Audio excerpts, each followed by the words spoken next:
start with the broadcast section. It's got no embargo, followed by the embargoed section, no live tweeting during the broadcast section, and use the microphone provided. James. Thanks, Anthony.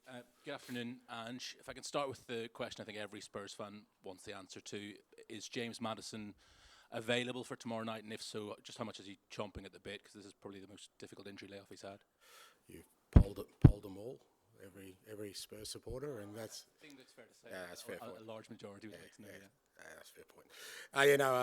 Team news, I'll just cover them all. From the last game, everyone's okay. Decky's, obviously, Kulusevski's recovered from his illness. The boys had 4 days off last week, which I think was good for them. And then post that, Matt has been training with us. He's had a full training week, so he's in a good place. And Ben and Dane Scarlett sort of just started back with the group as well.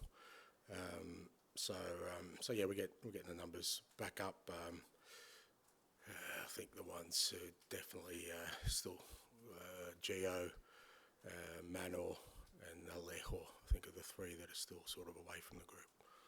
With everything that's been going on the last few months, the injuries and the suspensions, players away on international duty, it's been pretty relentless. The last 12 days are kind of the first chance you've had to come up for air. Just how beneficial have they been for you? Yeah, I think they have been. I mean, it was kind of we kind of had a couple of different options how we sort of treated the kind of the little break we had, and I just felt, like I said, because fair to say there's been a fair bit going on and a fair bit of fair few challenges we've had to overcome. I just thought, given the guys sort of, not just the players, the staff, sort of 4 days away, and would benefit us more than sort of going away in a little mini camp. And I think it has been, looking at just not that there was anything bad going on before, but just the body language of the lads. They've come back refreshed. We've had a really good training week. Again, it helps when the numbers are up. Your trainings, it's just a little bit more intense. There's a little bit more quality there, which helps the whole group. So I think it has been beneficial. But obviously, we've got 3 games coming up that will test our preparations. Just a final one from me. It's been a busy January already in terms of incomings and outgoings. It's a 2-part question. How confident are you that there is still more business to be done over the next week? And even if there isn't, with PSR suddenly looking like it's got some teeth these days, just how reassured are you going forward that Spurs are in a really strong position to kick on? Yeah, look, in terms of the rest of the transfer window, I think I said last time, we obviously, I was really pleased that kind of the initial kind of objectives we had in our head, or as an aim, was obviously priority of a centre half and somebody in the forward positions. We tick those pretty early, and it's been good not just because we did them early, but they're 2 guys who've also benefited from just having sort of 10 days in the building with us training and adjusting and all that. So they're both Timo and Rada are a really good place now to help us going forward. As to what happens for the rest of it, I mean, it's as I said last time, we're always alert and we're always doing work. If we can improve the team or improve the squad, then we'll look to do that. And if there's potentially any outgoings, again, we're kind of ready for that, depending on sort of what happens. But I think we're in a decent place where a lot of the sort of, I guess, anxiety going into it, knowing we really needed to just help the squad a little bit, particularly through this period. I think we're in a good place now. Hi, Ange, how are you? I'm good, thanks, bud. James Maddison back. You've now got Van der Ven back and Romero back, and I know Sonny's away, but in general, this is the team which pretty much thrilled everybody for the first 2.5, 3 months of the season. Do you feel now that you're in a great place to attack the league title, because you said you were in the title race last time, and also the FA Cup? Yeah, fair to say Sonny, Bissouma and Pape Sarr were pretty decent at the start of the year, and they're still not here. So it's, look, like I said before, it's great to have Matters back, and obviously Mickey and Romero, Christian are both back now. Had a couple of good training weeks. It just helps our training. It helps just our general kind of ability to prepare the boys well for the challenges ahead. So we've obviously gone through a really difficult period for quite a while now. We've still got key absentees, but through that period. I don't think, whilst the results weren't always there, I think our performances were still at a good level, and the players were really sort of embracing what we were trying to do, and we've set ourselves up now for hopefully a strong finish to both the league season and hopefully a good cup run. This tie can be seen in two ways: either a tie from hell because you're playing the holders and one of the best teams in the world, or if you're going to win a tournament, you've got to beat the best at some stage. Which way do you see it? Neither.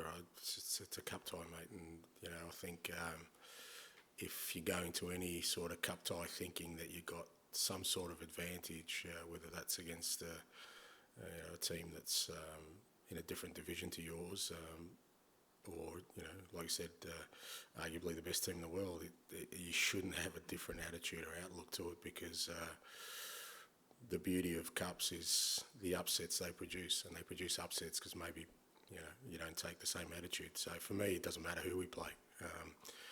Every cup game is a game where there's only one result that will help you advance, and that's a win. And irrespective of your opponent, that's what you have to do. And with that in mind, I think I know the answer, but I'll ask it anyway. You said there the only way you'll advance is to win. Any thoughts from you of slightly just parking your philosophy that's worked so well so far, just so you win this game and get through it? You're looking at me like I'm mad. No.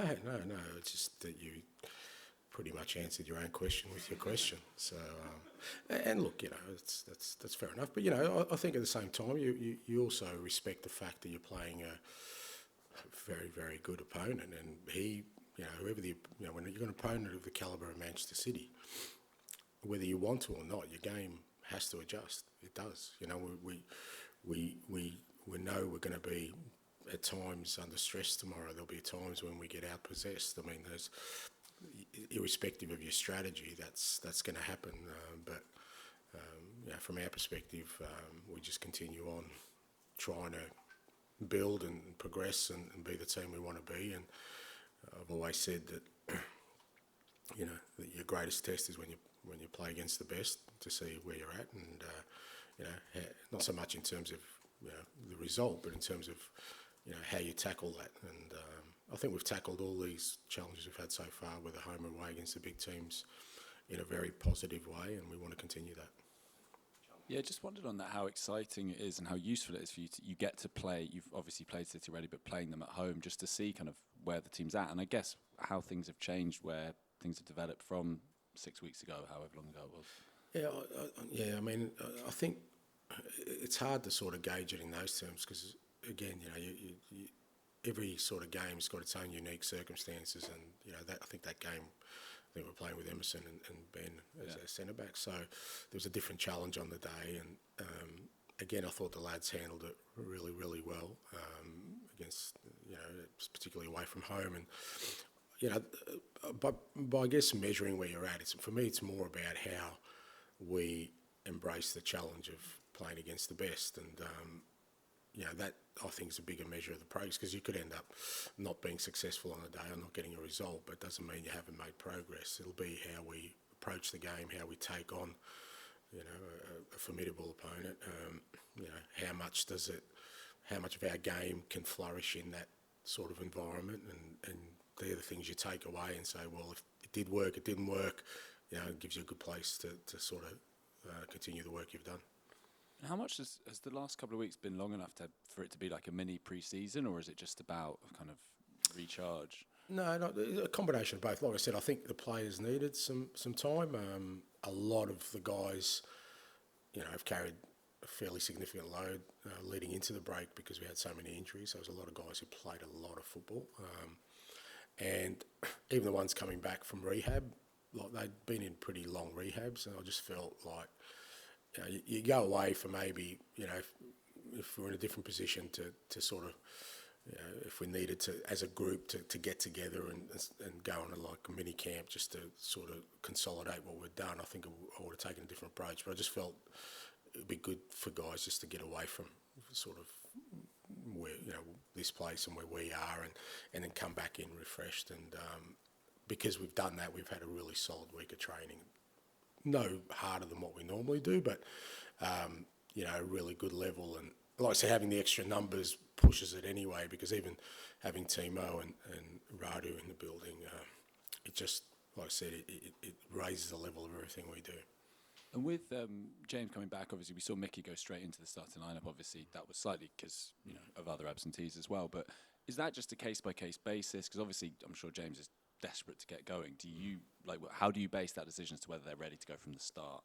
It's just like every other week, I kind of make my decisions based on what I think will get us the best outcome, and you take all those things into sort of account, whether they're coming back into the team straight away, or whether they need another week. How are we in those positions?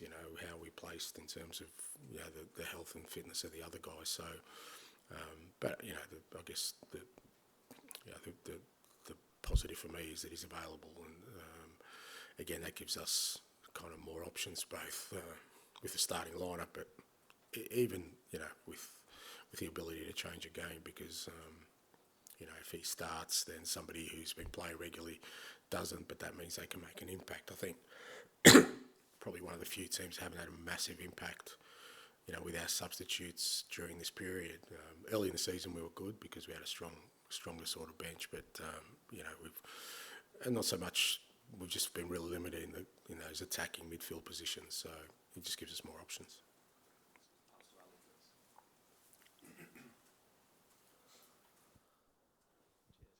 Hi, Ange. You didn't mention him earlier. It may just be that because he's back in the group. Ryan Sessegnon, is he all right now?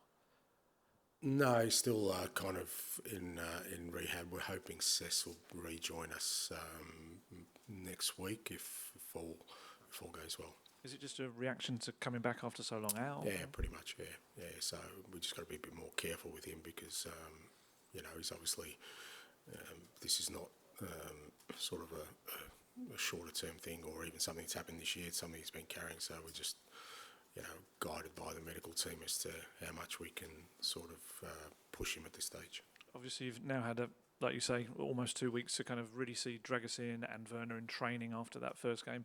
Have they taken to your ideas as quickly as you hoped they would? Yeah, they've adapted well. I mean, it's all you can go by is sort of, how they're training, and how they're adapting to our training, and both of them have adapted, and I think they fit in with the lads really well. I think it's a good group they've walked into in terms of the environment, and it's allowed them to sort of settle quickly. I know that our club's working hard with them off the field to get them settled as well. So they've been great. Yeah, they've been fine. Last one from me.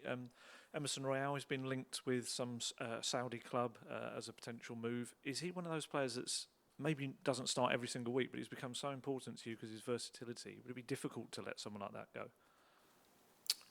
It hasn't even sort of, I'm not sure the instance you're talking about, but it hasn't really, no one's asked me about Emerson or whether but he's been hugely important to us. Without Emerson and Ben during this period, we would have really, really struggled, and not just playing as a centre-back, but also filling in at right back at times, left back at times. And he's a great guy to have in the group. He trains hard every day, and he's a quality player. He's in the Brazilian national team. So, Emerson is an important part of what we're doing. Finish with George, please.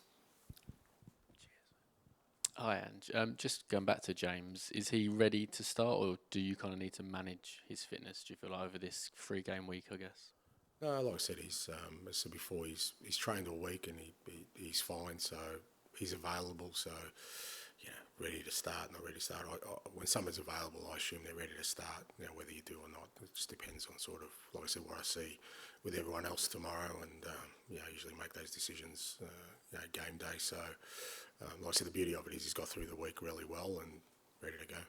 And he was obviously really important during those first couple of months. How much have you learned about the squad with him being out, in terms of people stepping up, I guess, to fill that creative void?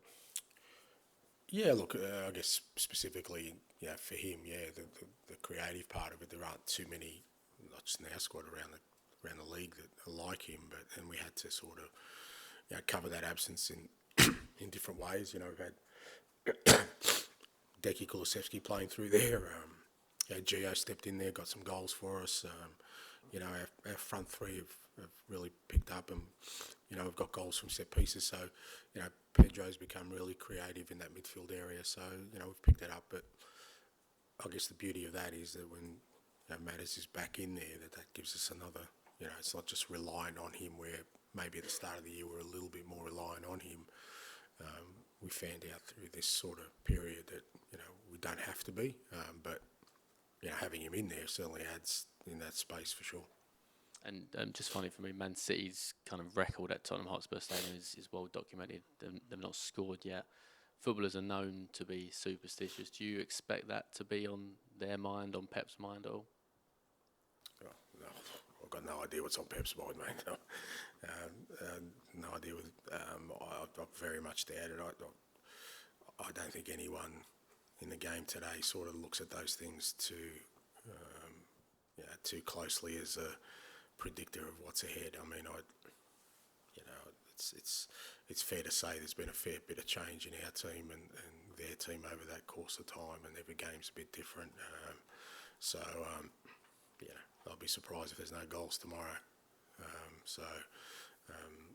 I think, you know, it'll be a great challenge.